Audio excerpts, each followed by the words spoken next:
da çok değil, yaxşı dost sirdaş. Dostluq qalasından bir kerpiç bir daş, uçurub aparır her saat erin. Bizim dost itiren vaxtımız değil.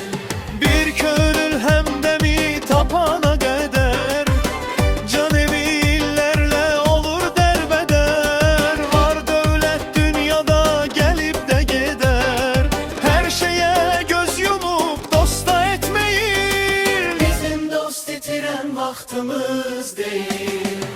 Tutmursa xasiyyət, tutmursa ürək, havayı duzladıb kəsməyək çörək. Dostun hər cövrünə qatlaşıb gərək, olaq yaxşısına, pisinə qayil. Bizim dost itiren vaxtımız değil. Onsuz da qısadır, dönüktür ömür, taler bizdə yəni həmişə demir. Ey dost, biz nə daşıq, nə də ki dəmir, əsl dost yolunda iki qat əyil. Bizim dost itiren vaxtımız değil.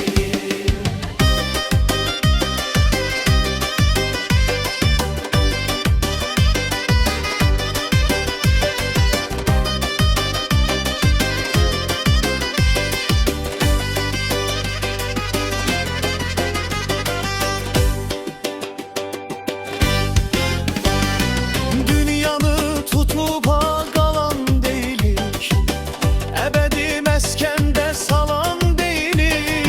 Ömrü bir də satın alan deyilik, dostluqda hər anın qiymətini bil. Bizim dost itiren vaxtımız değil. Canını istəsə dosta qurban de, dərdinə çarə qıl, ona dərman de. Dost sənə çor desə, sən ona can de. Düşməni dost edir, xoş söz şirin dil. Bizim dost itiren vaxtımız değil. Hafizlar ayaqda, dosta ol dayaq, dostluğu müqəddəs bir nemət sayaq. Fix nəfəs adlara məhəl qoymayaq, çəkək nankorların gözlərinə min. Bizim dost itiren vaxtımız değil.